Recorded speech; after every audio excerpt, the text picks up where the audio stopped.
કે 2017થી લઈને 2025 સુધીમાં નફો કરતી કંપની VGL વડોદરા ગેસ લિમિટેડ એ આજે 18 રૂપિયાના ભાવથી 1 યુનિટના ભાવથી મળતો ગેસ આજે વડોદરા શહેરના નાગરિકોને 50.93 એટલે કે લગભગ 51 રૂપિયાના ભાવથી મળતો થાય છે.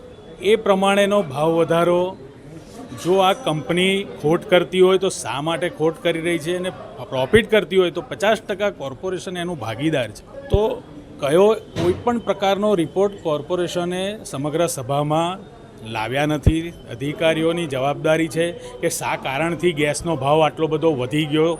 2017માં 18 રૂપિયાના ભાવથી વેચાતો ગેસ 25માં 51 રૂપિયા સુધી પહોંચી જાય ત્યાં સુધી કોઈપણ અધિકારી સમગ્ર સભાને કે આ શહેરના નાગરિકોને જાણ નથી કરતા. જે બાબતની મેં રજૂઆત કરી છે. સૌથી પહેલાં તો આ શહેરમાં જે ભ્રષ્ટાચારો થઈ રહ્યા છે એની ભરમાર છે. બોર્ડ દુર્ઘટના ને તો આજે 22 મહિના ઉપરનો સમય વીતી ગયો છે પણ ન્યાય તો મળતો નથી. સામે જેના લીધે બોટ ડૂબી છે એવા ગોપાલ શાહને પણ લાલ કાર્પેટથી હયાત હોટલમાં બોલાવે છે એનું પણ અમે ધ્યાન દોર્યું છે.